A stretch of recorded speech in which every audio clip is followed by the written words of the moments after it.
Good evening, everyone. My name is David Elwood. I'm the dean here at the Harvard Kennedy School, and I want to welcome you to what should prove to be, I think, one of the most memorable forum events you've had a chance to be here. The events in Ferguson and Staten Island and so many other places are sometimes said to have awakened America to the great tragedy of unequal justice. Well, our guest has spent his whole life awake, brilliantly and courageously fighting the battles of individuals and sounding the alarm for the whole nation and the world. He fights for those on death row who are often young and black and forgotten and even despised. He fights to free the innocent. He fights for the humanity of all. He reminds us that each of us is more than the worst thing we have ever done. How loud are his deeds and words? At least 116 people who are on death row have had their sentences, has had some form of relief, whether it's being freed or their sentences reduced or something of that sort.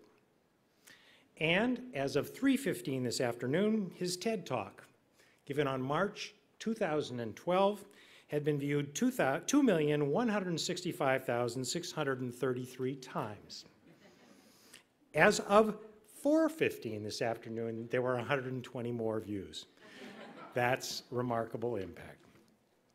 It's my honor to welcome our speaker, Bryan Stevenson, back here to Harvard. He's a graduate of both the Kennedy School and the law school, and certainly someone we are immensely proud to be associated with. Today, he'll be speaking on justice in the era of mass imprisonment. Before I go on, I do want to thank the Institute of Politics, the Program in Criminal Justice, Policy and Management, located at the Malcolm Weiner Center for Social Policy, and my Chief of Staff, Sarah Wald, for all her work in putting this together. I also want to welcome President Drew Faust, who is here with us tonight, along with the Chief Counsel of the University, many other dignitaries, including members of my family. So it just shows you are as primo celebrity as we ever get here. Bryan Stevenson is the executive director of the Equal Justice Initiative and has won national acclaim for his work challenging bias against the poor, people of color, in the criminal justice system.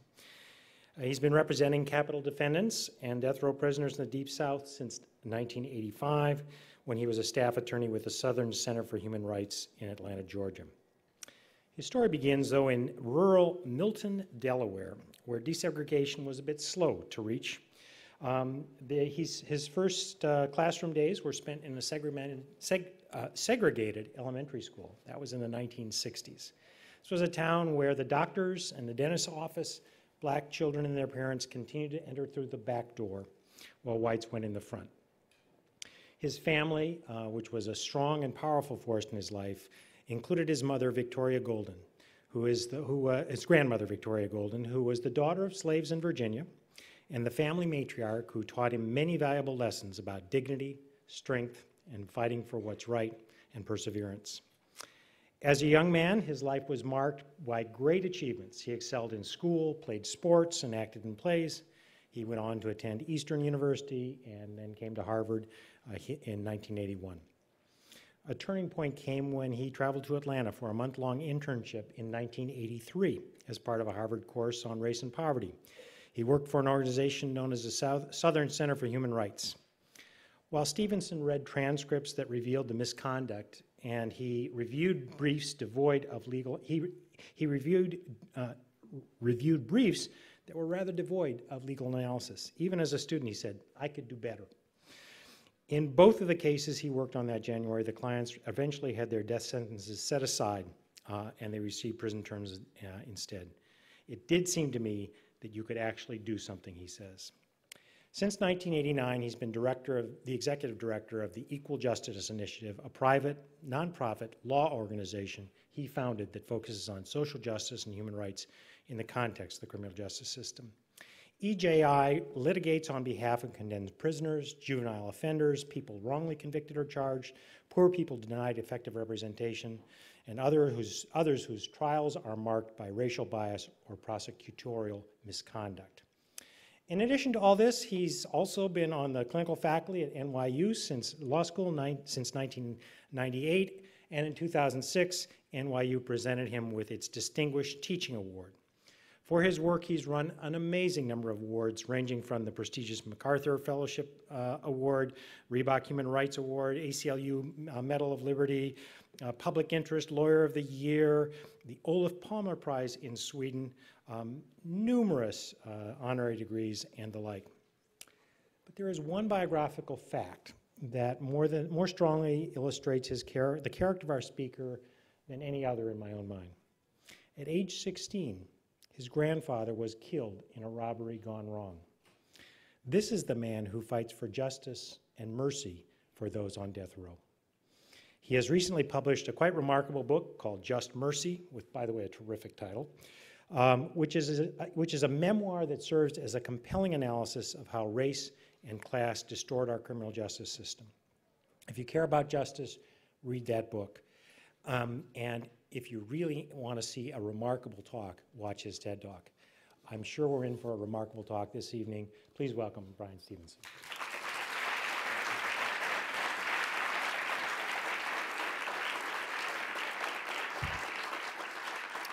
Thank you. What an honor for me to be back here at the Kennedy School. Many years ago, I was kind of roaming around these hallways looking for a path that might allow me to create some justice. And I want to talk a little bit about what I've learned since I was a student here that I think might be relevant to how we continue to find our voice in changing the world. And I want to just emphasize my conviction that people who come through the Kennedy School have enormous opportunities to really do justice, to create opportunities, to create more fairness, to create more opportunity, to change the world.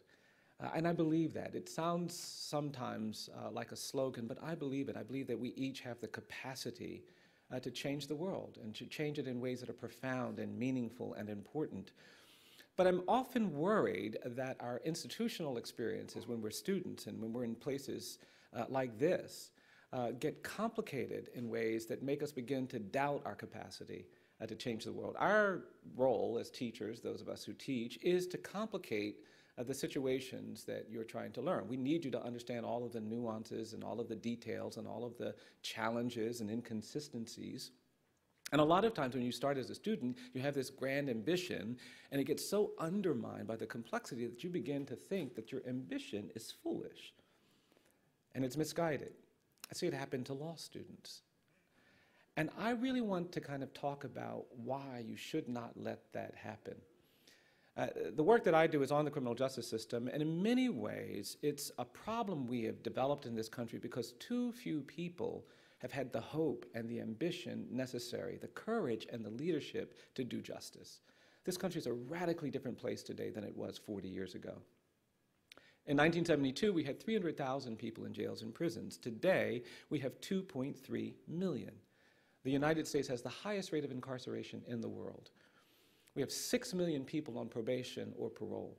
There are 68 million Americans with criminal arrests, which means that when they apply for a job, they're going to be disfavored because they may have to report that arrest history. The percentage of women being sent to prison has increased 640% in the last 20 years, and 70% of these women are mothers, single-parent mothers with minor children. So we're not just throwing these women into prison, we're condemning their children and their families. The statistic that bothers me the most is the statistic that just came out of the Bureau of Justice. The Bureau of Justice now reports that 1 in 3 black male babies born in this country is expected to go to jail or prison during his lifetime. 1 in 3. That was not true. That was not true when you were born in the 20th century. That was not true in the 19th century. That became true in the 21st century. And there is this appalling silence in the face of that reality. You lose your right to vote in many states. Thousands of people came to Selma a few weeks ago. The president came, president of the United States and the president of the university. But too few people who came to Selma appreciated that right now in Selma, in Alabama, 31% of the black male population has permanently lost the right to vote. 31%. We're actually projecting that the level of disenfranchisement among African American men in some parts of the state of Alabama will be higher than it was at the time of the Voting Rights Act if we do not change. And this disconnect has created a lot of suffering and a lot of inequality. I go into communities where I sit down with young kids of color, 13 and 14-year-old children who tell me that they don't expect to be free or alive by the time they're 21. And that despair is utterly heartbreaking.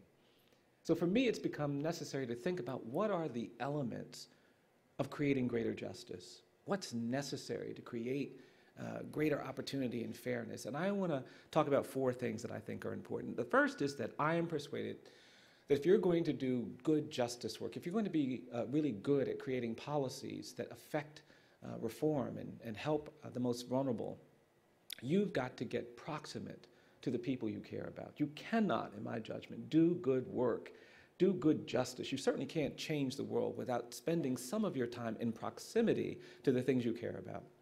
If you're interested in doing something about poverty, you've got to get close to the poor. You want to do something about the plight of kids and underperforming schools, you've got to spend some time in those schools. You're interested in criminal justice reform, you need to get inside the criminal justice system and see all of the nuances and details. Proximity is essential if you're going to make the kind of impact that I think you can make. It's also essential in that it will change you. As the dean mentioned, I'm a product of someone's proximity. I grew up in a community where black children could not go to the public schools. I started my education in a colored school. There was no high school for black children. When my dad went to high school, he couldn't go to high school in the county. But lawyers came into our community and they made that community respond to the requirements of Brown versus Board of Education. And but for their choice to be proximate, I wouldn't be standing here talking to you tonight. Proximity can change a lot. But our choice to get proximate isn't always easy. You're going to be taught, and there's a narrative out there screaming at you that if there's problems going on in that part of town, then you want to stay away from that. If there are systems that are not working very well for our most at-risk children, then you don't want to send your kids there. You don't want to be anywhere near that. If there are parts of our society that are failing and struggling, then you want to stay away. And I'm urging you to do the opposite. I think you should get close to the things that matter. Get close to the places where there's inequality and suffering. Get close to the spaces where people feel oppressed and burdened and abused, and see not only what it does to your capacity to make a difference, but see what it does to you. I think you'll see things and hear things and understand things that you didn't understand. My grandmother was this amazing person. She was the daughter of people who were enslaved. Her parents were born in Bowling Green, Virginia, in slavery. And she was born in Bowling Green, and she had this amazing quality about her. When I would see my grandmother as a little boy, she'd come up to me and she'd give me these hugs. And she'd squeeze me so tightly, I could barely breathe. And if I saw her an hour later, she'd come up to me and she'd say, "Bryan, do you still feel me hugging you?" And if I said no, she'd assault me again. And if I said yes, she'd leave me alone. But she told me, you always have to get close to the things that matter.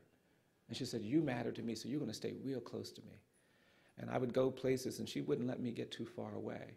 And she always had a hand on me. And there is something about proximity that I think grounds us in understanding who we are. Sometimes in school, we allow our education to make us distant from the things that motivated us to pursue the degrees we pursue. And I want to challenge you to not let that happen. Well, it's not just proximity. I believe the second thing we've got to do is we've got to change the narratives that sustain the problems that we see. The politics of fear and anger are behind mass incarceration. We have all of this over-incarceration and excessive punishment because we've allowed this narrative, this era of anger and fear to evolve. I look at complex problems all over the world, and I'm persuaded that behind these problems, the worst abuses, the worst oppression, there's always going to be some fear and anger crafted into a narrative that allows people to think it's okay to tolerate this kind of abuse. Even in our society, we've tolerated some things that I think there's going to be a time in our history where we're going to look back and say, why did we tolerate that? And the answer is going to be is because we allowed the narrative to become something crafted by fear and anger. At the bottom of genocide, at the bottom of oppression, at the bottom of abuse, at the bottom of exploitation and dictatorships, there is fear and anger. And our society has been infected by it. Everybody's competing to be tough on crime. We do these irrational things because we're afraid and because we're angry. And I believe that if we're going to create justice, we've got to change that narrative. I've been doing work trying to challenge the plight of children prosecuted as adults. The United States is the only country in the world that condemns children to die in prison, some as young as 13 and 14 years of age.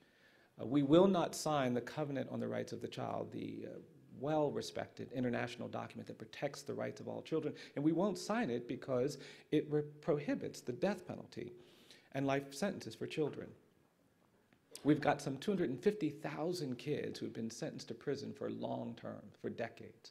10,000 children in adult jails and prisons on any given day. 3,000 children condemned to die in prison. And there's a reason for that. There's a narrative out there. And this narrative was crafted by criminologists in the late 80s who went around saying that some children aren't children. And these people said that these kids, well, they're not really kids. They may look like kids, they may talk like kids, but don't be confused. These aren't kids. We've got some research, we've got some data, we've got some policy analysis, and we've determined that these children aren't children. We've determined that these kids are, quote, super predators. And we use that term to demonize a generation of children, mostly black and brown boys. And every state in the country responded. We lowered the minimum age for trying children as adults. We put tens of thousands of kids in the adult criminal justice system, and we created a system that has been, in my judgment, corrupted by a narrative that we cannot correct until we change the narrative. I represented a kid several years ago. He's a 14-year-old boy living in a house where his mother was repeatedly the target of a lot of domestic violence.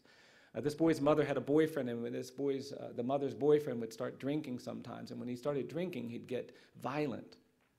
And one day he'd been drinking, and he came home, and he walked into the kitchen. He called the boy's mother into the kitchen. He didn't say anything to this woman. He just punched her in the face. She hit her head as she fell on the floor, and she was lying on the floor covered with blood. Little boy ran in and tried to help his mom recover, and he tried to get her to wake up. He tried to get her to respond, and after 10 minutes, she wasn't responding. And this little boy thought his mom was dead. The man had gone into a bedroom and fallen asleep. She wasn't dead, but the boy thought his mom was dead. And he got up and he walked into the bedroom where the man was sleeping, and he walked over to a dresser drawer. And he opened the dresser drawer and he pulled out the man's handgun because he was just that angry. And he walked over to where the man was sleeping, and he stood there pointing the gun at the man's head while this man was snoring. And when the man stopped snoring, this little boy tragically pulled the trigger, and he shot the man in the head. He killed him instantly. Now, this child was about 5 feet tall. He weighed under 100 pounds. He'd never been in trouble before. He was the kind of kid that had a chance of being tried as a juvenile, and he probably would have been tried as a juvenile, but for the fact that the man that he shot and killed, his mother's boyfriend, well, he was a deputy sheriff. And because he was a deputy sheriff, the prosecutor insisted that this child be tried as an adult. And the judge certified him to stand trial as an adult, and they immediately placed him in an adult jail. Even today, we have 28 states where children are housed in adult jails and prisons. He'd been there for 3 days before his grandmother called me and asked me to get involved. And when she did, I went over to the jail to see this little boy, and I was astounded by how small he was, a little tiny kid. And I sat down, and he came into the room, and I started asking him questions, but he wouldn't respond to anything I asked him. And finally, I put my pen down. I said, "Look, I can't help you if you don't talk to me. You got to talk to me." He wouldn't say a word. I got up, I walked around the table. I didn't know what to do, and I sat down next to him. I said, "Come on, you got to talk to me. I can't help you if you don't talk to me. Come on, talk to me." And he kept staring at the wall. He had this very vacant look on his face. Couldn't figure out what to do, and at some point, I just started leaning on him. I don't even know why, but I started leaning on this little boy, and I felt him lean back. And when he leaned back, I put my arm around him, and I said, "Come on, I can't help you if you don't talk to me. You got to talk to me."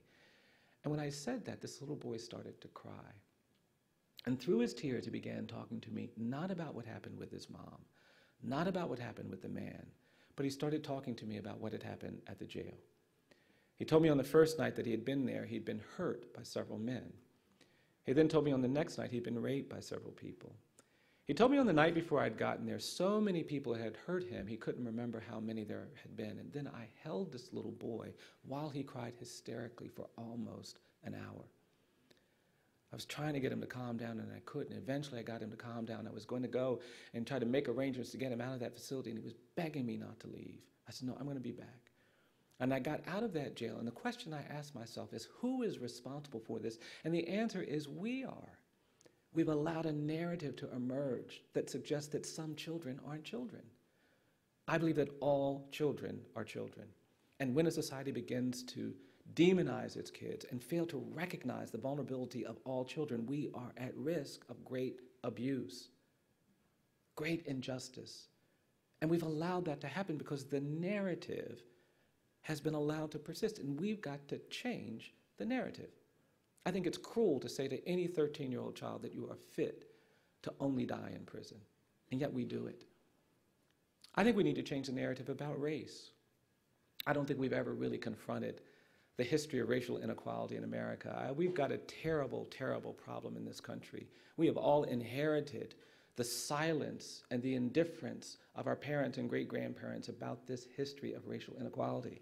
And it's left us vulnerable and at risk and colliding with one another. And I think we've got to make a decision to change that. I think we've now got to deal with this issue that we've allowed to be ignored for too long. But that means having difficult conversations and changing the narrative. At my project, the Equal Justice Initiative, we're actually talking about slavery. And we're talking about slavery because we don't think that we've ever had the conversation that we need to have in this country to recover from the legacy of slavery. I don't believe that the great evil of American slavery was involuntary labor. I think we've not really dealt with the hard issues of American slavery. The hard issues of American slavery can't really be evaluated until we think more critically about what the true evil of American slavery was. And slavery in America was very different than slavery in other countries. I don't believe that what we did was like what other countries did. People come up to me and they say, well, you know they had slaves in Africa. They did. You know they had slaves in Europe and Asia. They did. But those were societies with slavery. We became something else. We became a slave society. We actually created a narrative, an ideology to legitimate slavery. We didn't just want to own slaves. We didn't want to just own other human beings. We wanted to feel moral and just and Christian while we owned them. And so we created a narrative of racial difference to legitimate slavery. And that was the great evil of American slavery. This ideology of white supremacy, this notion that these black people were deficit, they were different, they weren't fully human, they weren't as smart, they weren't as hardworking, that narrative, that was the great evil of American slavery. And the 13th Amendment didn't do anything about that narrative. The Emancipation Proclamation didn't do anything about that narrative. And it's why I contend that American slavery didn't end in 1865, it just evolved. It turned into something else. It turned into decades of terrorism and segregation and racial hierarchy. We've just put out a report about terrorism, about lynching. And we call lynching in America terrorism because millions of African Americans were traumatized by the terror of lynching. We've never really talked about it. Older people come up to me sometimes and they say, Mr. Stevenson, I get so upset when I hear somebody on TV talking about how we're dealing with terrorism for the first time in our nation's history after 9/11. They said, we grew up with terrorism. We had to worry about being bombed and lynched and menaced our whole lives. And that narrative has to change. Even when we talk about civil rights, I'll be honest, I get worried. I think that we've become too celebratory when we talk and think about civil rights. You say the word civil rights and everybody just starts applauding, right? You know, it's like, I hear people talking about the civil rights movement like it's this 3-day carnival. On day 1, Rosa Parks didn't give up her seat on a bus. On day 2, Dr. King led a march on Washington. And on day 3, all these laws changed. And if that were our history, I mean, wow, we are an amazing society. But that's not our history. Our history is that for decades, we humiliated African Americans in this country. For decades, we injured and brutalized and marginalized and subordinated African Americans. We did destructive things that left devastating injuries. We traumatized and excluded people. And we've never talked about it.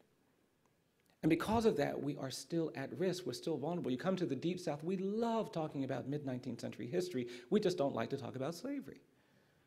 We've got 59 monuments and markers in Montgomery to the Confederacy. In my state of Alabama, Confederate Memorial Day is a state holiday. Jefferson Davis's birthday is a state holiday. We don't even have Martin Luther King Day. We have Martin Luther King / Robert E. Lee Day. And this narrative has to change. The legacy of lynching, we don't talk about it. People think that all of the African Americans in Boston and Chicago and Detroit and Cleveland and Los Angeles and Oakland kind of just moved into these communities as immigrants looking for economic opportunities, and they don't realize that in 1900, 90% of the African American population in this country was in the Deep South. And they fled by the millions during this era of lynching. And they came to Detroit and Cleveland and Chicago and Boston not as immigrants looking for opportunities, but as refugees from terror. And for those of you who've done international work, you know that when you're working with a refugee community, there are these special needs that have to be met if we're going to have success in that community long term. And we've never talked about it. I think the narrative has to change. You go to South Africa and they will tell you that without truth and reconciliation, there could not be progress. You go to Rwanda and people will tell you that there won't be progress without dealing with, telling the truth about the genocide. Even in Germany now, you're forced to deal with the legacy of the Holocaust. Go to Berlin and you are going to see the markers and the monuments and the stones where Jewish families were abducted and taken to the concentration camps. They want you to go to the camps and think soberly about the history of the Holocaust. We do the opposite in this country. You say the word race and everybody gets nervous and tense. We don't go and deal with these realities, and I think that narrative has to change. Third thing, I should have told you, these get harder as I go along. I'm sorry about that. Third thing, I believe that if we're going to change the world, if we're going to make a difference, if we're going to be people who come out of this institution with a vision that we can hold on to, we've got to protect our hope. And it may not sound very academic, but that's the thing that I worry about the most. I meet too many people who are hopeless about what we can do to end mass incarceration. I actually believe we can reduce the prison population in this country by 50% in the next 10 years without in any way threatening public safety. If we start dealing with drug dependency as a health issue rather than a crime issue, we're going to save a lot of families and create a lot of hope. If we start dealing with these things in a rational, sensible way, we can do it. But we've got to be hopeful about what we can do. I worry. I go into court sometimes, I see a hopeless prosecutor, I see a hopeless judge, I see a hopeless defense attorney, I see a hopeless client, and I know there's going to be injustice in that courtroom. Hope is essential. Even as you're a student in a school like the Kennedy School or at Harvard, you've got to protect your hope because things will complicate life in a way that makes you begin to think that you can't do the grand things that made you want to come here, and you've got to fight against it. We need people who are prepared to believe things they haven't seen to create a new world, a just world, a better world, and your hope is critical. Now, I'll tell you that some things that threaten my hope may not threaten your hope, but they are the things that we've got to work on. We've got to be attentive to. Sometimes when you know what makes you hopeless, you can prepare yourself to deal with that. And I'll tell you what makes me hopeless. I live in Alabama. It's probably the worst place on the planet for me to be living because I don't like it when I see these Confederate flags. I don't like it when people start talking about the good old days. I don't like the romanticizing of the Old South. I don't. It bothers me. And I'm easily provoked by it. And I'm challenged by it. I was going to a prison not too long ago, and there was a truck out in this prison parking lot, and this truck was like a shrine to the Old South. It was covered with all of these Confederate flags. It had the gun rack. It had all these bumper stickers. There was a bumper sticker on this truck I'd actually never seen before. One of the bumper stickers read, quote, "If I'd known it was going to be like this, I'd have picked my own cotton." Hadn't seen that one before. I was really agitated by it, and I went into the prison to just try to get to see my client, and there was a white guard standing at the door, and I walked up to this man. I said, "Hi, I'm here for a legal visit. My name is Bryan Stevenson." And the man immediately said to me, he said, "You're not a lawyer." I said, "Oh, yes, sir, I am. I've been to this prison before." He said, "I don't believe you're a lawyer." I said, "No, sir, I'm an attorney. I've been here before." And he said, "Where's your bar card?" I said, "My bar card is in the car, but I've never needed my bar card before." He said, "Well, you're coming into my prison. You're going to have to go get your bar card." He made me go back to my car and get my bar card. I brought it back to the prison door. I was insulted. I showed it to him. I said, "Look, I want to see my client now." And he looked at it and he said, "Okay, well, you're going to have to get in the bathroom. I'm going to have to give you a strip search." I said, "No, sir. Lawyers don't get strip search coming into this prison. You're coming into my prison, you're going to get in that bathroom, and I'm going to give you a strip search." I had to really think about it. Couldn't figure out what to do. Couldn't get anybody to help me. Had driven 3 hours to be at the prison, and so I made the very difficult choice to go into the bathroom and allow this man to subject me to a humiliating strip search. I came back out, was trying to recover some dignity, and I looked at the man and said, "Look, I want to see my client now." And he said, "Well, you've got to go back there and sign the book." I said, "Lawyers don't have to sign that book. You're coming into my prison, you're going to go back there and sign that book." So I did. So agitated. And finally, he took me to the door, and he unlocked the door so I could go into the visitation room to meet my client. As I stepped through the door, he grabbed me by the arm, and he said, wait, let me ask you something." I said, "What's that?" He said, "Did you see that truck out there with all those bumper stickers and flags?" I said, "Yeah, I saw that truck." He said, "I want you to know that that's my truck." Really provoked me, really provoked me.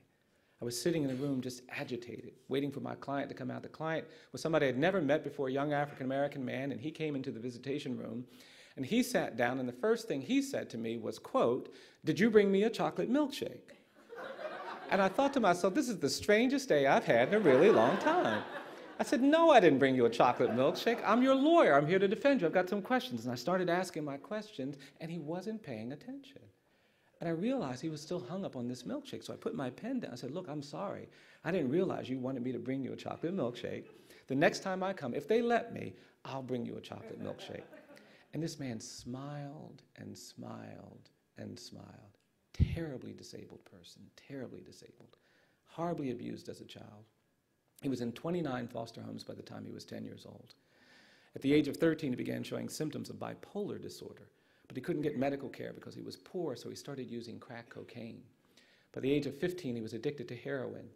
At the age of 16, he was homeless, began showing symptoms of schizophrenia. By the age of 18, he was having psychotic episodes. At 19, when he was homeless and drug addicted, in the midst of a psychotic episode, he committed a brutal crime where he stabbed someone to death. He was immediately arrested, charged with capital murder, quickly convicted, and sentenced to death. The trial lasted a day and a half. I got the record, and I read through the record, and I couldn't find anywhere in the record the words mental health, mental illness, mental disease, mental disability. Terribly defended. And one of the great challenges we face in this country is that we've got a criminal justice system that treats you better if you're rich and guilty than if you're poor and innocent. We decided to work on this case. We got our experts involved. We got some great experts to start working on the case, and much to my delight, they put together a really powerful case for his disability. And we went to court, and I was hopeful. We got some foster parents who were going to testify, and I was feeling hopeful about the case. And when I got to the courtroom, I was shocked to see the guard that I hadn't seen since that first encounter sitting in the courtroom. He was the person who had brought my client to the courthouse.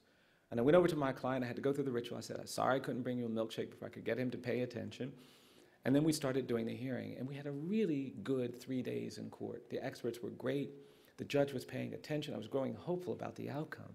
The witnesses testified very well. And after the hearing was over, I decided to go see my client one more time. And I drove down to the prison, and I parked my car. And I'm walking to the prison door, and lo and behold, what do I see in the parking lot but that truck? And I thought to myself, oh God, I'm going to have to deal with this guy today. I don't feel like it. And even though I'd driven 3 hours, I said, you know, I'm just going to come back another time. And I turned around to go back to my car, and I was about to go back and just come back another time when I started remembering that song they used to sing when we were in the civil rights movement in the early days. They used to sing a song, and they said, can't let nobody turn me around, turn me around, turn me around. I started hearing that song, and I thought to myself, I can't just walk away. I got to go deal with this. And I got my bar card, and I decided to just go deal with this guy. And sure enough, standing at the front of the door was that guard, and I walked up to him and said, hi, I'm here for a legal visit. Here's my bar card. And the man immediately said, hello, Mr. Stevenson, how are you? Kind of threw me. I said, I'm fine. I said, I'll go in the bathroom and get ready for your search. He said, oh, Mr. Stevenson, we're not going to do that today. I said, well, thank you. I said, I'll go over here and sign the book. He said, Mr. Stevenson, I saw you coming, and I signed you in. Really threw me. I said, well, thank you. He said, yes, sir. And he took me over to the door to go into the prison. And I was trying to figure out what was going on. And when we got in front of the door, I stood and watched this man try to unlock the door, but all of a sudden his hand started shaking so badly he couldn't get the key in the lock. And I was standing there watching while his hands were shaking, and he couldn't get the key in the lock. And eventually he got the key in, and he unlocked the door. And when he looked up at me, his face was red, and I thought he was about to cry. And he said, Mr. Stevenson, I have to say something to you. I said, what's that? He said, well, I just want you to know that I was in that courtroom and I was listening. He said, I want to tell you that I came up in the foster care system too. He said, I didn't think anybody had it as bad as I did, but I realized that maybe your client had it worse than I did.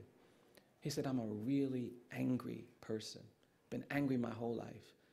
He said, but I want to tell you something. He says, I think what you're doing is a good thing. And then he looked at me and he says, I hope you keep fighting for justice. Would have never predicted it, would have never guessed it. He put his hand out and said, sir, can I please shake your hand? And I shook his hand. I said, look, I can't tell you what this means to me. Thank you. I was about to go inside the prison, and I was taking a step, and he grabbed me by the arm. He said, wait, I got to tell you something else. I said, what's that? He said, well, I just want you to know I did something on the way back from the courthouse to the prison. What'd you do? Well, I decided to take an exit, and I took your client to a Wendy's, and I bought him a chocolate milkshake. It's a really silly story, but it speaks to me about the importance of staying hopeful about what we can do. Your hope is essential. I believe that to change the world, sometimes you've got to stand when everybody else is sitting. Sometimes you've got to speak when everybody else is quiet. And it's your hope that will get you out of your seat. It's your hope that will allow you to find your voice. And when you hear people saying, these people can't do that, and these people can't do that, and that can't happen, and this can't happen, what are you talking about? Reduce the prison population by 50% in 10 years. That can't happen. We need your hope to respond and say, it can, if we do what must be done. Fourth and finally, and this is a hard one, I don't think we can change the world. I don't think we can create greater justice just by being proximate, just by changing the narrative, just by holding on to our hope. The fourth thing I think we've got to do is that we've got to choose to do uncomfortable things. And I hate saying that, but it's true. I don't think we can create justice in this country. We can't create justice in the world. We can't create peace and understanding by only doing what's comfortable and convenient. When I read history, I see that the moments when we've had great progress have been moments defined by the people and the places and the times when we chose to do something uncomfortable. And it's hard. It's very hard because we are programmed to do what's comfortable. Human beings are just designed that way. We go to the places that are comfortable. We do the things that feel comfortable. We stay with the people that make us comfortable. We love comfort.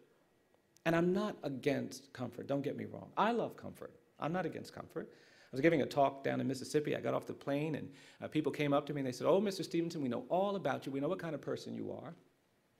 And we've read all about you.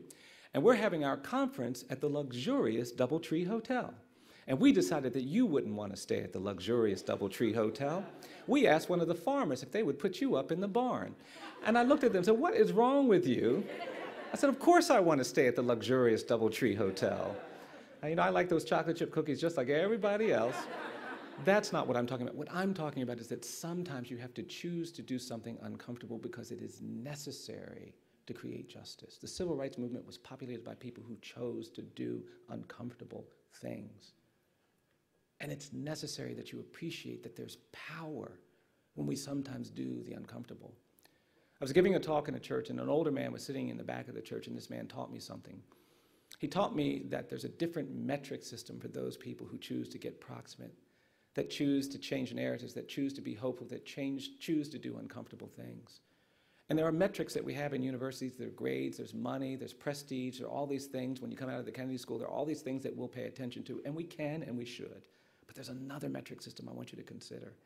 And it's rooted in your commitment to do the difficult things, to do uncomfortable things, to stay hopeful, to change narratives and be proximate. This older man was sitting in the back of the church as I was giving this talk. He was in a wheelchair.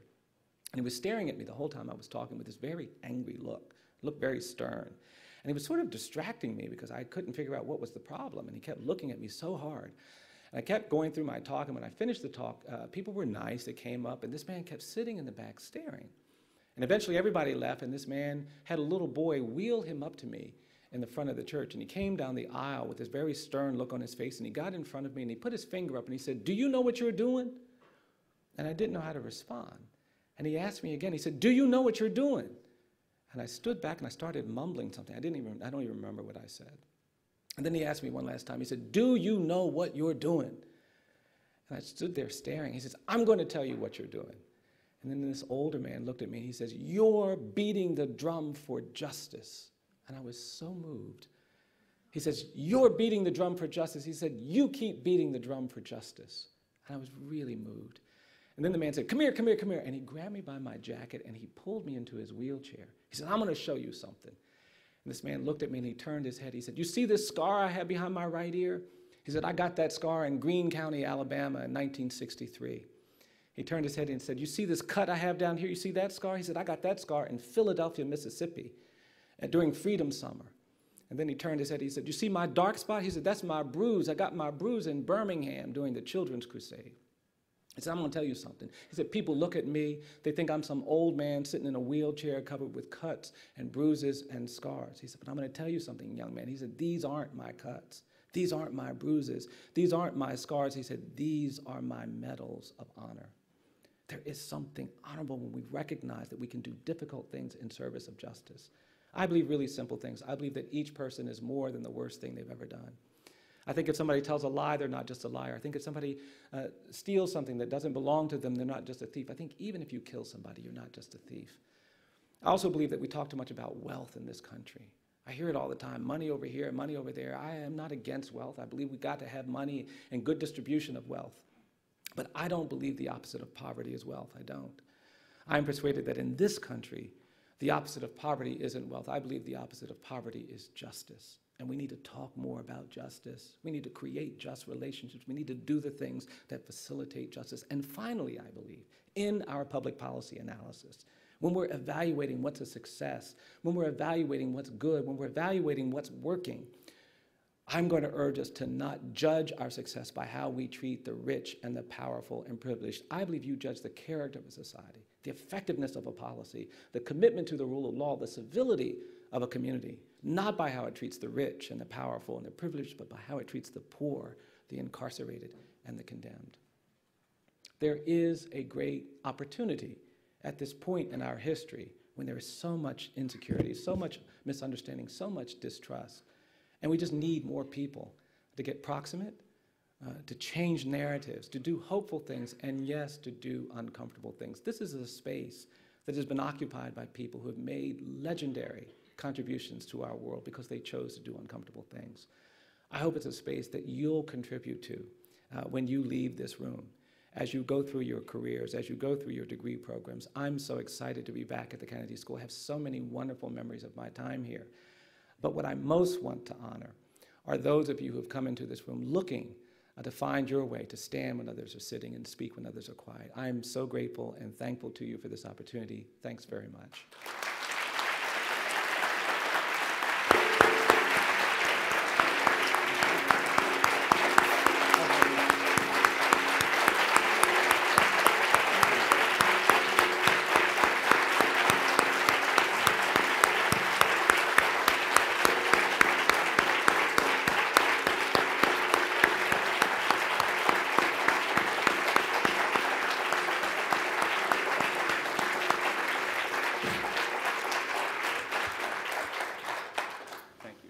Thank you.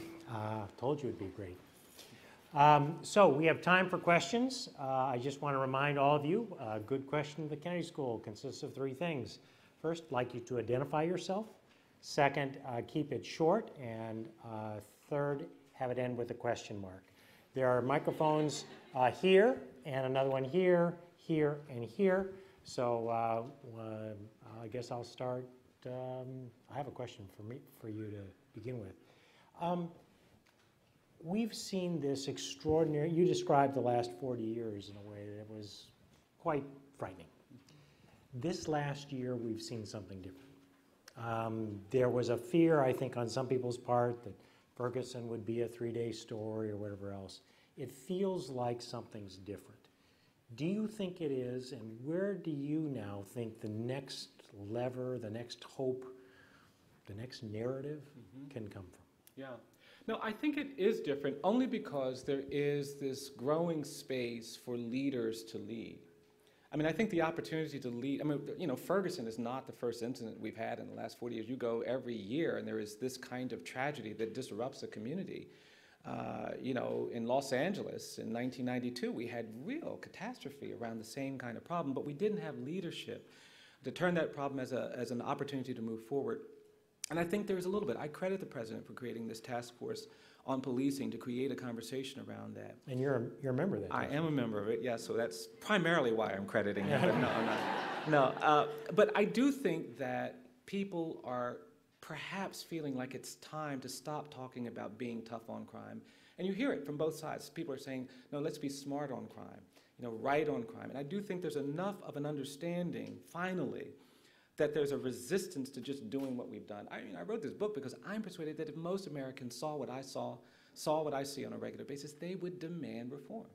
And we just needed leadership to push that forward. Even the court, you know, 30 years ago, 25 years ago, the court was contributing to excessive punishment by upholding these extreme sentences. Life without parole for a first-time offender because of drug possession. The court said that's constitutional. I think the court today would say it's unconstitutional, because they recognize the cruelty and the lack of regulation. But I also think that our understanding of these problems has to continue to focus on these dynamics that I was talking about. Because if we're not careful, this moment will pass. And I look at Ferguson and things like that, and for me that issue isn't just about policing. It isn't just about race. It's about the presumption of dangerousness and guilt that gets assigned to people of color. And there are black and brown people all over this country that are presumed dangerous and guilty. And I told the law students this earlier, don't think that coming out of Harvard University or having a degree from the Kennedy School will insulate you from being presumed dangerous and guilty if you're a person of color. It will continue.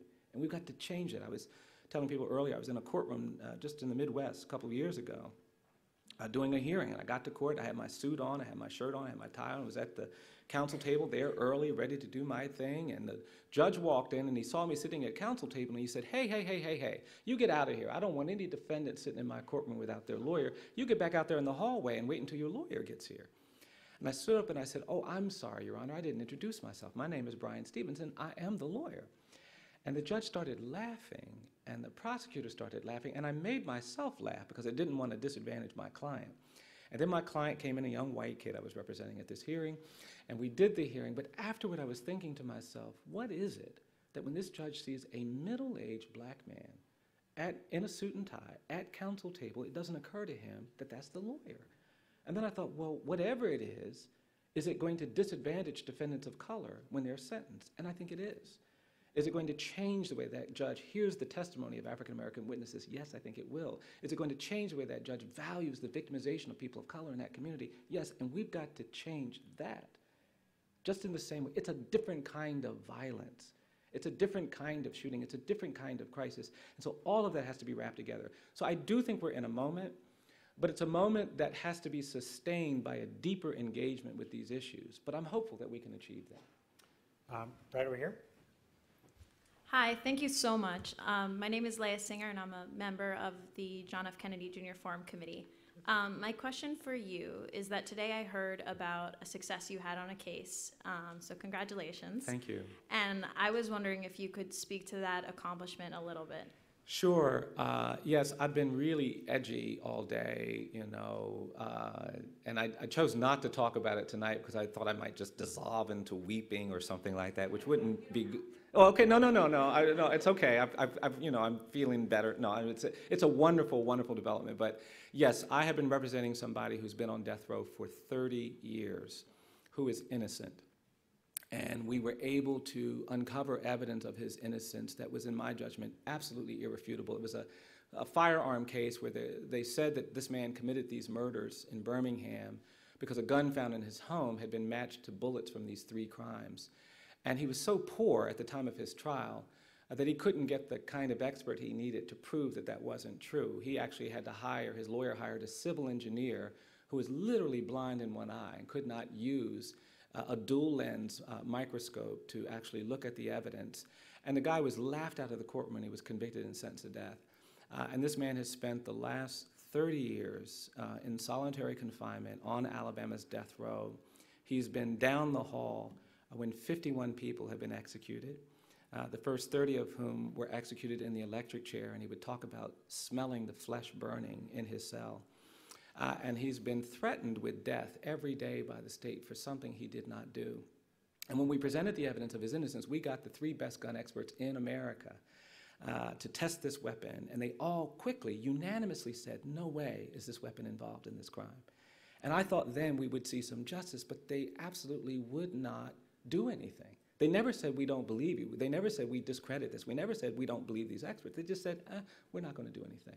And another 15 years went by. And we've got turned around by every court. Every court said no. Every court said no. And I finally got the United States Supreme Court last February to overturn the case and push it back to a new trial. Then I thought, well, finally, we're going to get him out. And the state said, no, we're going to try to convict him again. And it's been one thing after the other. They said they lost the evidence, and then they found the evidence, and finally I got the court to order them to test the evidence.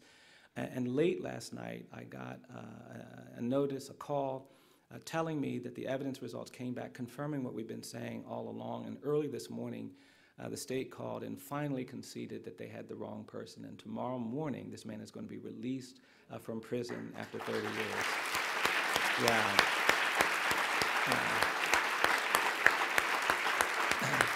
Thank you. It's very gratifying, and my client and I have been having these really emotional conversations all day, and it's so exciting. We've been trying so hard to get to this place, and it is a triumph, but it is also a tragedy. because they took something from him that they can't give back.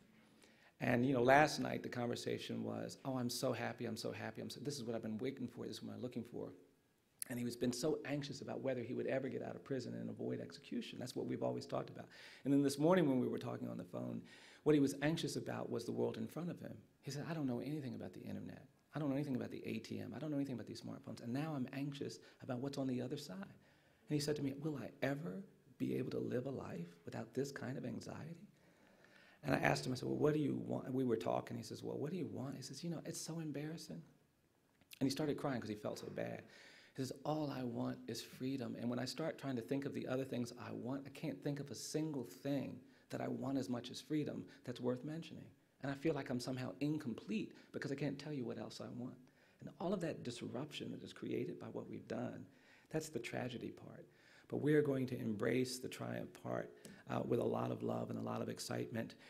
It's a microcosm of all that's wrong with our case. It was about race, it was about poverty, it was about indifference, it was about our unwillingness to own up to our mistakes. But I'm super, super happy. I'm going to remember this trip to the Kennedy School, to Harvard, not only because you've made it special by being here, but I'm going to remember it because it was the day when we finally won this long-term battle to resurrect a little justice for someone. Yeah. Right up here. Yes, sir. Hello, my name is Ray Fong. I'm a Harvard alumni. I am certainly moved by your eloquent discussion for the call for justice for criminals, or in this particular example, for the call for justice for people falsely accused of crime. My question to you is, how should we balance that call for justice for criminals against the call for justice for victims of crime? Yeah. Well, I don't think of the world in that kind of dual way. I mean, if somebody asked me, where can I find the most victims of crime and violence? Where can I find the largest aggregation of people who have been abused or neglected or raped or robbed or had family members murdered? If I was going to answer that question, I'd say it would be in jails and prisons. Because the families and the communities where my clients come from are families and communities that are experiencing victimization at rates 3 times greater than the rest of society. And so for me, the question isn't how do we deal with this group and that group, it's how do we deal with people who are being threatened and menaced, who are being victimized in different ways. I absolutely want to create less victimization. There's nothing that bothers. I was telling the group upstairs that I hate violence. I hate all of these things. I want us to do the things that actually end violence. But what we've been doing is actually saying, no, after you've been violated, after you've been raped, after you've been murdered, we're going to beat up on the person that's committed that crime. And then we ask ourselves, well, how do we balance it? Well, we balance it by saying, let's create a world where there's less violence. But that means intervening on the lives of people who are at risk. I was talking last night, we've got children in this country who are born into violent families. They live in violent neighborhoods. They go to violent schools. They're chased by violent gangs. And there's a point in their life where they're going to react violently to the stress of all of this. Now, are they a victim or are they a criminal? They are both. And I want to do something that actually addresses both parts of this, because we won't get to balance. We won't get to justice until we do that. My racial justice work is about actually victims' rights. That's what that work is about. My work on behalf of children is about victims' rights. My work on behalf of people wrongly convicted is about victims' rights. But it's also about not reducing people to their worst act. As much as I'm antagonized by these prosecutors who have done really incompetent and unethical things, I want them to do better. I don't want to just condemn them. I want them to do better. That's what I want. And I want that for everybody. As was indicated, my grandfather was murdered when I was 16. Devastating, devastating. But the question we were asking is why? We weren't asking who and what can we do to them. The question we were asking is why? And I want to answer that question in a way that means that maybe somebody doesn't lose their grandfather next year or the year after that. And there are a lot of things that we need to be talking about if we're going to do something about victims, including guns, including the way we deal with drug and alcohol addiction, including the way we manage and provide services to the most at risk.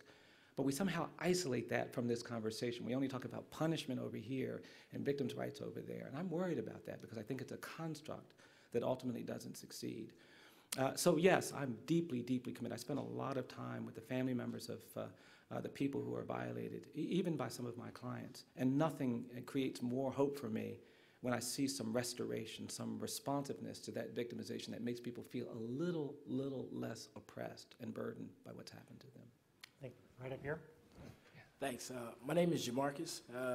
So I'm from Arkansas, where a lot of, I would say, archaic ideologies associated with mass incarceration are like very deeply ingrained within my state.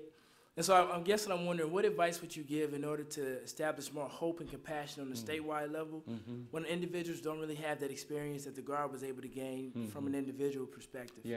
Yeah, that's a great question. I do think that we have to get people to think about these issues in a different way.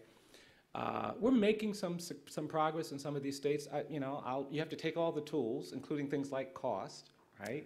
In the South, we have some struggling economies, and we have spent millions of dollars. We spent $6 billion on jails and prisons in 1980, and we spent $80 billion last year.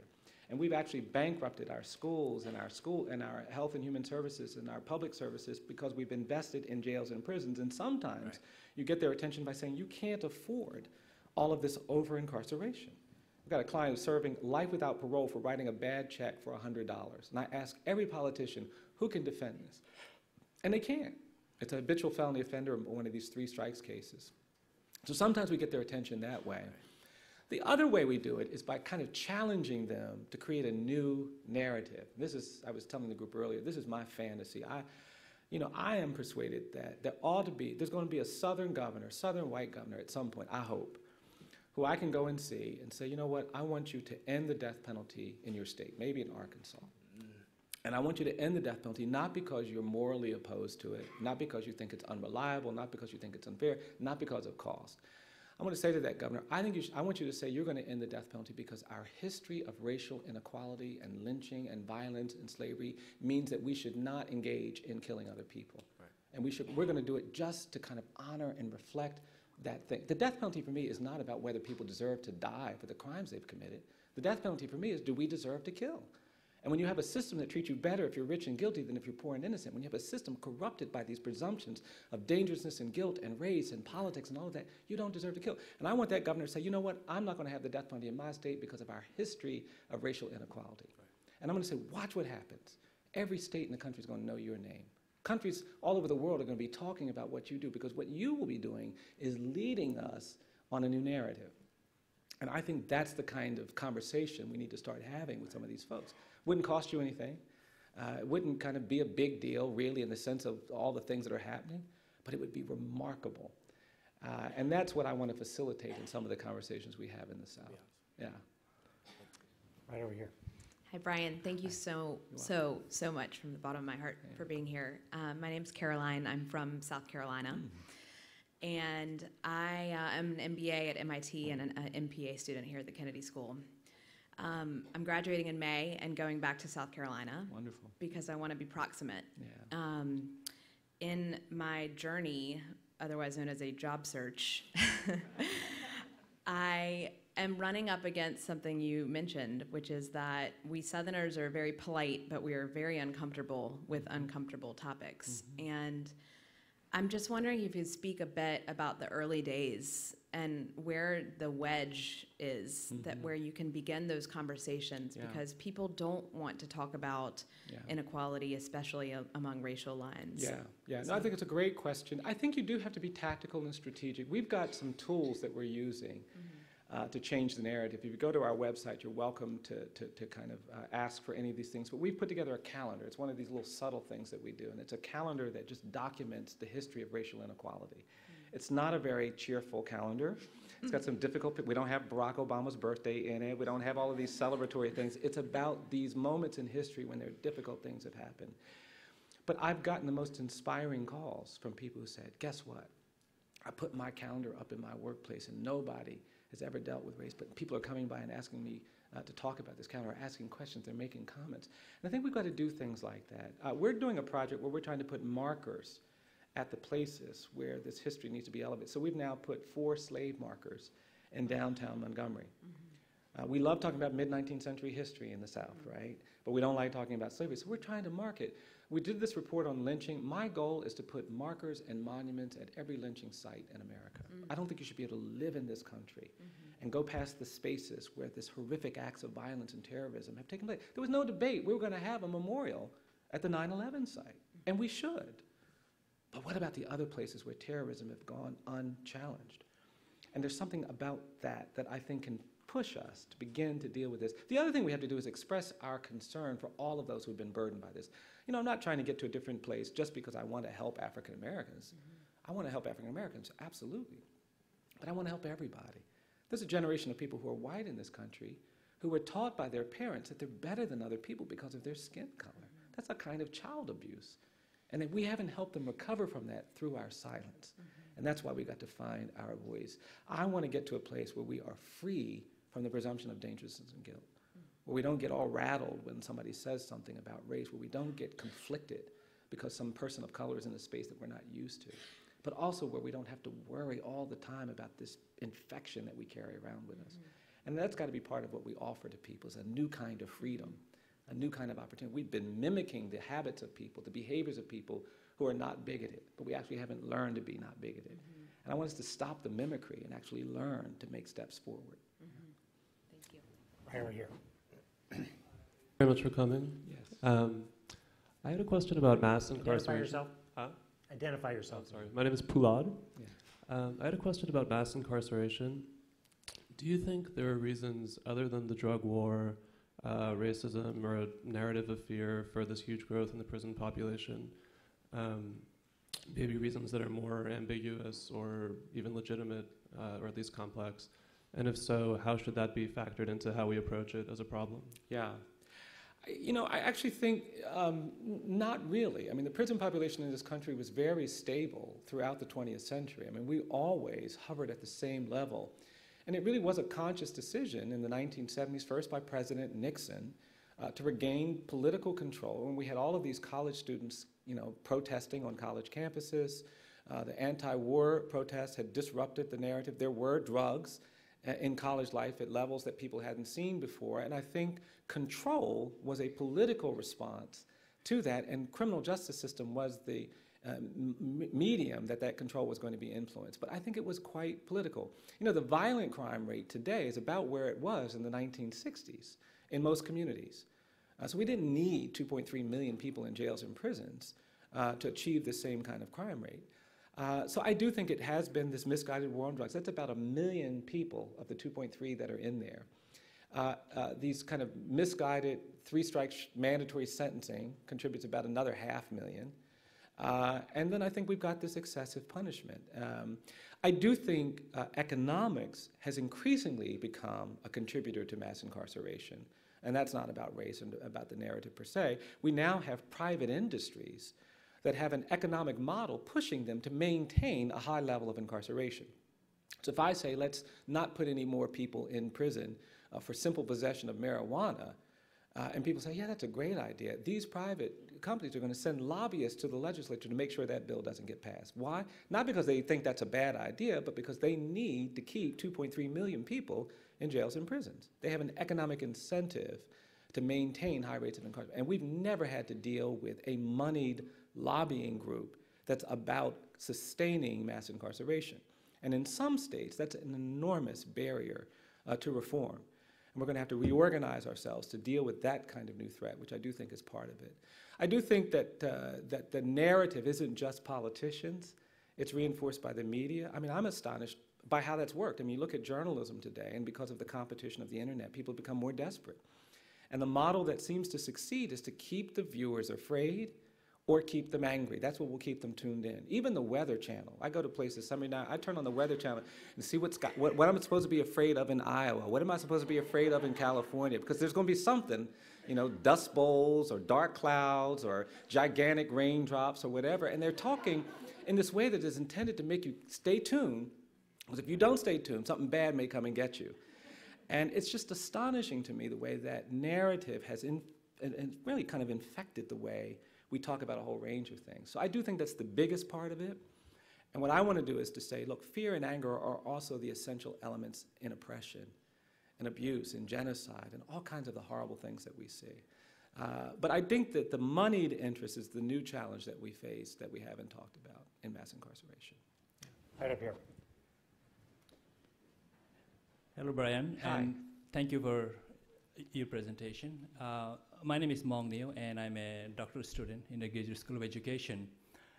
My question is, what is your view on restrictions or limitations in the mandatory release, meaning early release with mandatory supervisions?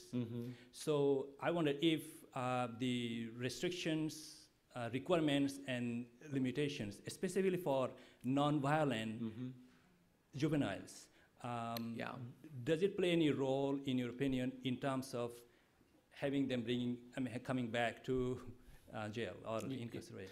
Yeah, I think you're right. I think absolutely that our one of the ways in which we tried to get tough was to take away discretion from sentencers, and we use mandatory sentencing as a mechanism for achieving that, and I think it's been disastrous. I really do. I mean, the truth is that there is a narrative behind even very serious crimes. And if you don't understand the narrative, you're not going to get to the right outcome. I told you that story about that little boy who shot and killed his father, and most people would say that kid should not get life without parole, right? Because there's something behind that act. He is a kid who shot a man sleeping in a bed at point-blank range in the head. He committed murder. But if you think that that murder is like a lot of other murders, you're going to miss something that's going to lead you to injustice. So I do think mandatory sentencing has been a very big problem. It's also not really eliminated discretion. The mandatory sentencing just means that the discretion shifts from the judge to the prosecutor. And the prosecutor doesn't even have to articulate the reasons why it's exercising his or her discretion in that way. And in some jurisdictions, I think that's actually been even worse. I know that people distrust judges in some contexts, but I distrust elected politicians even more because they're making these decisions from a distance. So I would like to see us step back from that kind of mandatory sentencing. I'd like to see us kind of recover a commitment to doing justice, which is always going to require understanding the narrative behind the crime and the behavior. You get anybody close to a story. We've had a lot of success in our death penalty cases only because we're providing context for this behavior. And it's not me that's saying that they shouldn't get the death penalty. It's people who are believers of the death penalty in very rural southern communities that are incredibly conservative saying, no, we don't think that's appropriate there. And that's what you lose when you take away that discretion. And certainly for kids, I think in the context of juveniles, I mean, all children are going to change. So we can't create a punishment that's not changeable and apply it fairly to children. And I think that's the problem we're having with kids. It's also the problem we're having with the mentally ill. 50% of the people in jails and prisons are mentally ill. 20% are acutely mentally ill. And the fact that we can't consider that when we're imposing sentence, when we're dealing with what's a just outcome, I think really sets us up to be a society that is doing great disservice, great injustice to people with disabilities. Right up here. Yeah. Hi, my name is Mia Knight. I'm from Ohio, and I'm a freshman in high school. And as you were hitting key points about race that I thought were highly intriguing and thought-provoking, my question is, do you believe in terms of race relations that conversations about race needs to be addressed to all races and ethnicities, not just what is highly popular between African Americans and Caucasians, but that it needs to be addressed, to the entire human race, essentially, in general? Can I just first say how incredibly impressive it is that you are in here asking that brilliant question?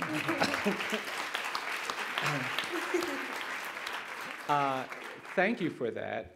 Yes, I absolutely think that. The calendar that we've developed, it's really about, and that's why I use this language, a narrative of racial difference, because when you get comfortable demonizing one group, as we did during the time of slavery toward people of African descent, it actually opens up your brain to do that again when it's convenient.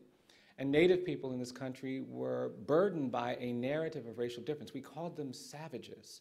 And we did things that we justified because they weren't really trustworthy. They were violent, and we love to tell the stories about their extreme violence to make us comfortable with the systemic extreme violence we subjected them to. And that narrative continues to emerge. During the time of World War II, we put Japanese Americans in concentration camps.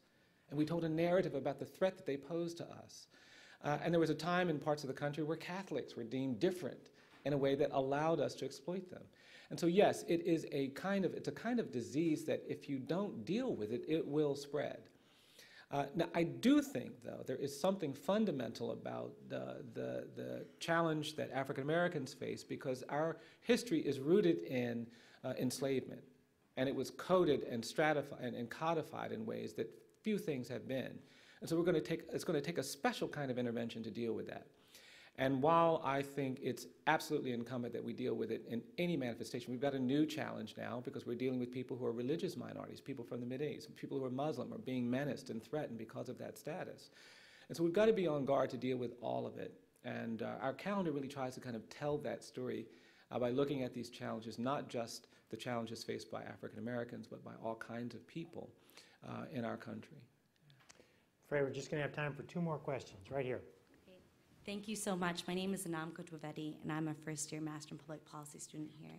So as a former educator, I think about ways in which we can mobilize our youth around this issue of mass incarceration. And next weekend, we have about 40 youth coming here to attend the Black Policy Conference. What advice do you have for them on how to get involved in this issue and change the injustices regarding the criminal justice system? That's a great question. I think in some ways it's the same thing, you know, because I think sometimes young people don't think enough about doing the things that are uncomfortable, just like adults don't. And one of the ways that we're trying to push young people to kind of take this to heart is that they're oftentimes in environments where these dynamics of using power to bully other people, using power to condemn other people, are really, really refined. And they have social features, they have cultural features, they have political features, and these kids are really seeing it. But a lot of times they're not connecting it to the activism that they want to engage in around issues like mass incarceration. So I really want them to kind of learn what it means to do uncomfortable things, even with their peers. It's a time of life where kind of standing up against your peers is sometimes really hard. And sometimes it's easier to stand up against adults when you're doing some of that activism, but it's also your peers. And if we can shape the thinking of our peers around these issues, that's when we begin to really see fundamental change. And that's my challenge to them. And there are some wonderful young people, because a lot of times they know the kids who don't believe that they're going to live past 21. They know the kids who feel traumatized by the violence that they experience. They know the kids that are at risk. And energizing them to intervene with those kids in meaningful and important ways is part of what I'm hoping we can stimulate with our young people. Yeah. This will be the last question. Right. Hello, my name is Mary Gashaw. I'm a sophomore at the high school there, Cambridge and Gelatin. And my question for you is that there's been a lot of discussion about reform not being enough for mass incarceration, and that there needs to be an abolition of prisoners. So my question is, what do you think about that, not having any more prisons in America? Well, I think the concept is really intriguing. There's something attractive about doing something that is radical to create a different relationship to people who fall down. We do have people who are suffering and are struggling and are at risk, and I don't think it's acceptable to say we're just not going to do anything. But I was in Stockholm, Sweden, actually, just early last fall, and that's a society that they have prisons, but they're radically different kinds of institutions. They are really structured and designed to help people recover from whatever thing made them get pulled out of society. And you can even think about it. You know, we tried it. You know, we, for a long time, didn't call prisons prison. We called them correctional facilities. But that term has now been so corrupted by abuse and indifference and hostility to the people inside that it doesn't mean anything. But we could actually have a society that had correctional facilities that help people who were struggling and suffering, help people who were dealing with drug addiction, help people who were dealing with anger and violence and trauma. And I think that would be a wonderful thing. But if we mean by prisons places where we warehouse people and abuse them and beat them down and treat them inhumanely, then absolutely abolish them. But if we mean to create spaces where we do the things that are necessary to help people who are suffering and injured and broken and battered by the challenges that they face, then I support that. I don't think a society can thrive and grow and succeed if it's indifferent to people who are struggling, indifferent to people who are suffering, indifferent to people who have great challenges that need some societal help. You know, there are these ideas out there that sometimes it's in helping other people that we understand who we are. And a society that doesn't choose to do that, I worry about. I really do. I think the great challenge that I see in my work oftentimes is the absence of compassion. It's the absence of mercy. It's the absence of hope. I mean, I just think anytime I see more hope, more compassion, more mercy, that's when I get really excited about what the human community can do. And I don't want to create a world where we use a label to say we're not going to do anything that does anything like that.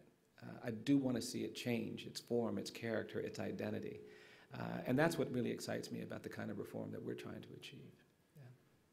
Bryan Stevenson, it's been a great honor having you. Thank you. Thank you very much.